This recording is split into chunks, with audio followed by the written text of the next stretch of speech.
Hello everyone, this is our EBS class. In this class we will study the chapter 4 Keeping our surrounding clean. Okay, हमारी surrounding means हमारे आसपास की जो जगह होती है उसे हमें कैसे क्लीन यानी साफ रखना चाहिए. Surrounding is mean everything around us. The air we breathe, the water we drink, the house we live, the school we go to, the street outside our home, the market next to our home, और even the town or city we live in. Surrounding का मतलब क्या होता है? वो सारी जगह जो हमारे घर के हमारे आसपास है. जिस हवा में हम सांस ले रहे हैं, पानी पी रहे हैं, जिस घर में हम रह रहे हैं, स्कूल जा रहे हैं, हमारे आसपास की गलियां, मार्केट, घर और जो भी हम सिटी टाउन जहाँ भी रह रहे हैं तो वो सब हमारा क्या है? सराउंडिंग है.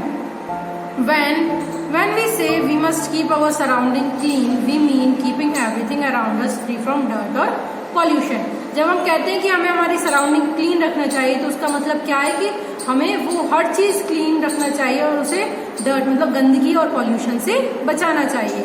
We have already learned about air pollution and water pollution and how they can affect our health. हमने पहले भी पढ़ा है एयर पॉल्यूशन और वाटर पॉल्यूशन वो कैसे हमारी हेल्थ को अफेक्ट करते हैं.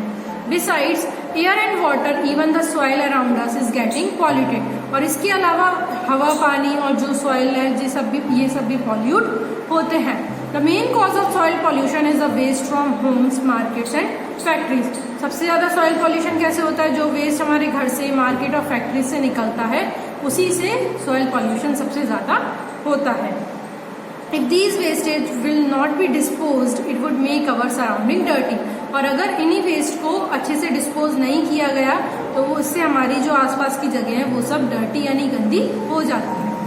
वेस्टेज और garbage can be of 2 kind. 2 kind के वेस्ट होते हैं, एक सॉलिड वेस्ट और एक लिक्विड वेस्ट. अब सॉलिड वेस्ट के भी 2 एग्जाम्पल होते हैं, 2 टाइप्स होते हैं, that is biodegradable and non biodegradable. Okay, देखते हैं. Biodegradable waste means such item that will rot and mix with the soil. Biodegradable वो आइटम होते हैं जो सॉइल के साथ सॉइल में मतलब सॉइल में ही मिल जाते हैं और वो सॉइल में ही वो जो भी उनका मतलब उनका गलना या गल के जो सॉइल में मिक्स हो जाते हैं. Such waste is not harmful to the air और सॉइल. वो वेस्ट सॉइल के लिए हार्मफुल नहीं रहते हैं ना एयर के लिए हार्मफुल रहते हैं क्योंकि वो मिट्टी में ही मिल जाते हैं, घुल जाते हैं.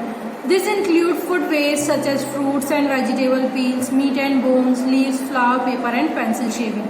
इन सब में क्या आ जाते हैं? फ्रूट जैसे फ्रूट और वेजिटेबल की जो भी छिक्कल रहते हैं वो मीट्स, बोन्स या फिर leaves, flowers, paper and pencil shaving. तो ये सब क्या होते हैं? बायोडिग्रेडेबल वेस्ट होते हैं. फिर नॉन बायोडिग्रेडेबल वेस्ट क्या होते हैं? Mean such items that will not rot naturally. वो आइटम जो नेचुरली रॉट नहीं होते मतलब नेचुरली सड़ते नहीं है. Such waste is very harmful to the soil, water and air around us. और ये वेस्ट मिट्टी के लिए, पानी के लिए और हवा के लिए हार्मफुल होते हैं. This include plastic such as bags and packaging material. और इनमें क्या जैसे बैग्स होते हैं, packaging material, metal like container, cold drink can, glass such as broken crockery, टूटी हुई क्रॉकरी जो होती है, बॉटल्स, बल्ब, ये सब क्या होते हैं? ये मिट्टी में घुल मिल नहीं पाते हैं तो ये उसे पॉल्यूट कर देते हैं. ठीक है. Now disposal of solid waste. और सॉलिड वेस्ट को हमें कैसे डिस्पोज करना चाहिए? देखिए, solid wastage are thrown in the garbage dumps. For there, the municipality trucks carry the wastage of the places of disposal. Solid waste को garbage dumps बनाए जाते हैं, उनमें डाल देना चाहिए. इसके लिए जो म्यूनिसिपैलिटी ट्रक्स आते हैं जो घर से कचरा लेकर जाते हैं. आप सभी ने देखा होगा सुबह जो कचरे की गाड़ी आती है तो सभी लोग अपने घर का कचरा डस्टबिन से उसमें खाली कर देते हैं.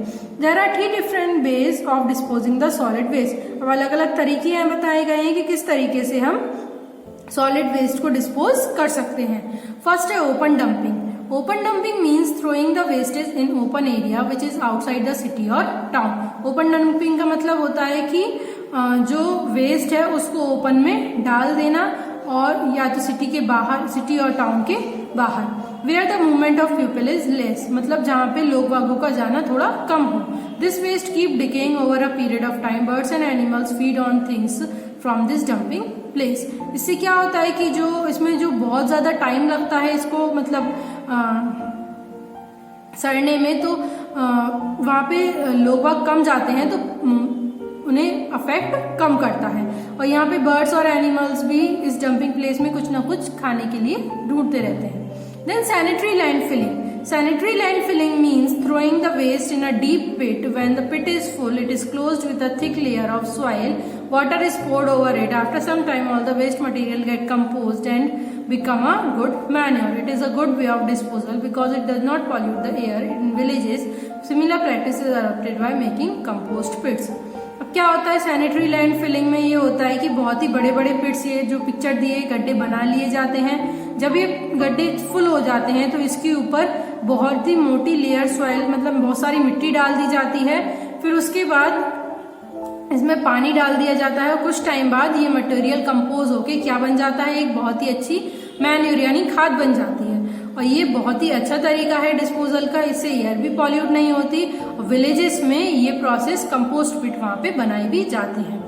Third one is incineration. Incineration क्या होता है? Incineration means burning the waste material in open space, मतलब खुली जगह में मटेरियल को जला देना। First all the waste materials are dumped and allowed to dry.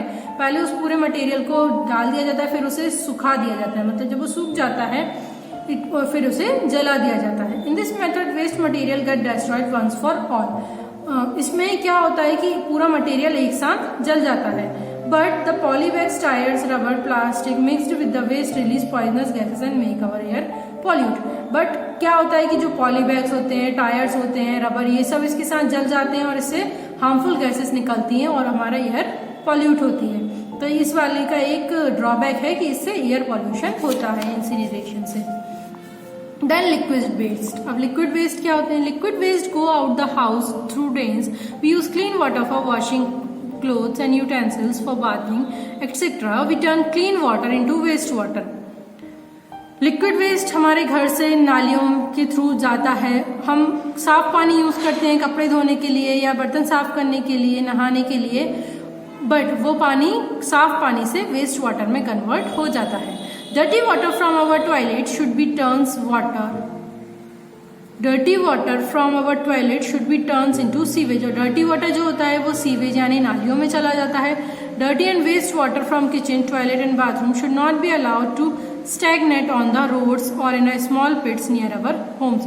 जो भी गंदा पानी हमारे टॉयलेट या बाथरूम से निकलता है या किचन से, तो हमें उसे एक जगह स्टैग्नेट मतलब इकट्ठा नहीं होने देना चाहिए कहीं भी रोड पर या कहीं भी छोटे मोटे गड्ढे जो बने रहते हैं घर के आसपास। Harmful germs and mosquito breed in this dirty water. उसमें कई सारे हार्मफुल जर्म्स और मॉस्किटोज पैदा हो जाते हैं। Malaria is caused by mosquitoes, cholera, diarrhoea, typhoid and other disease cause through contaminated water. और ये गंदे पानी से ये सारे डिसीजेस हो सकते हैं। So we must adopt several ways for the disposal of waste water. अब हमें इस तरीके से वेस्ट वाटर को डिस्पोज करना चाहिए। Okay, disposal of liquid waste. In order to protect ourselves from diseases we should dispose dirty water in a covered soak pit and septic tanks. हमें diseases से बचने के लिए डर्टी वाटर को एक कवर्ड टैंक वगैरह या किसी उसमें उसको डिस्पोज करना चाहिए। सोक पिट क्या होता है देखिए। Soak pit is a method to dispose of waste water. It is a pit in the ground filled with pebbles or bricks pieces. Sewage flows into the soak pit through pipes or drainage. This water is absorbed by the ground. सोक पिट क्या होता है? इसमें जो एक गड्ढा होता है जिसमें ग्राउंड में पत्थर या फिर ईंट के टुकड़े रहते हैं। इससे जो सीवेज का पानी जो इसमें फ्लो होता है वो पानी जो है वो ग्राउंड एब्जॉर्ब कर लेता है और गंदा कचरा ऊपर रह जाता है। देन सेप्टिक टैंक्स, ये क्या होते हैं? Septic tanks are also use for disposal of domestic liquid wastage. These tanks are concrete containers which are buried underground at homes and buildings. Sewage flow into a septic tanks through a pipeline which connects the tank with building. Solid in the sewage sink to the bottom of the tank. The liquid then flows from tank into the street drains. क्या होता है घरों में जो नीचे tanker बने हुए होते हैं उनमें ये वेस्ट चला जाता है और फिर वो ड्रेन्स के थ्रू निकल जाता है। Then recycling of water. अब वाटर की रिसाइकलिंग देखिए। Liquid waste go out of the house through drain. अब नालियों के थ्रू ये पानी लिक्विड वेस्ट जाता है।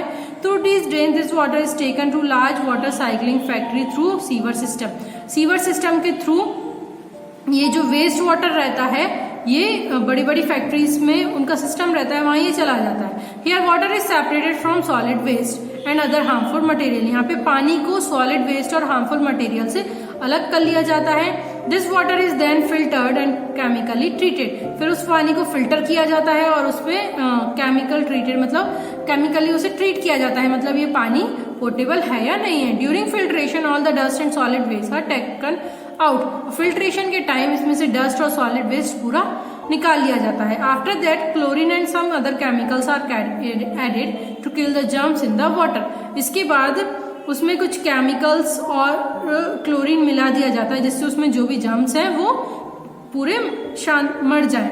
Then the bad smell and colour is destroyed from the water. After that this water is sent to storage tanks and supply to homes through pipe. फिर इसके बाद क्या होता है, ये पानी को बड़े बड़े स्टोरेज टैंक्स में स्टोर करके और फिर होम सभी पाइप्स के थ्रू इसे होम में सप्लाई किया जाता है। दस water is made suitable again for the purpose of drinking. फिर से वो रिसाइकिल होके ड्रिंकिंग के हमारे काम आ सकता है ना। Advantages of recycling. और रिसाइकलिंग के क्या क्या फायदे हैं?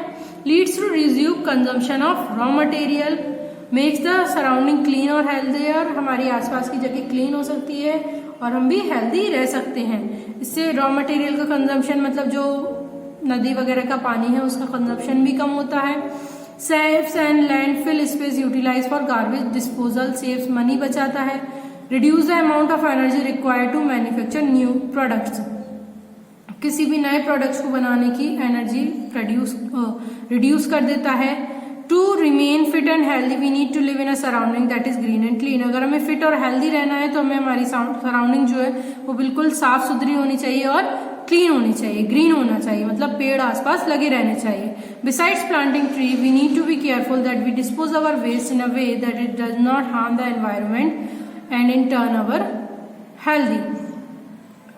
प्लांटिंग ट्रीज के साथ हमें ये भी देखना चाहिए कि हम जो वेस्ट है उसे अच्छी तरीके से हमें उसे डिस्पोज करना चाहिए ताकि हमारा एनवायरनमेंट जो है वो गंदा ना हो और हम हेल्दी रहें। ठीक है, तो आई होप सो बच्चों आप सभी को ये समझ आया होगा। सभी बच्चों को इसका वर्क कंप्लीट करके उसके पिक्चर्स मुझे सेंड करना है। Thank you so much everyone.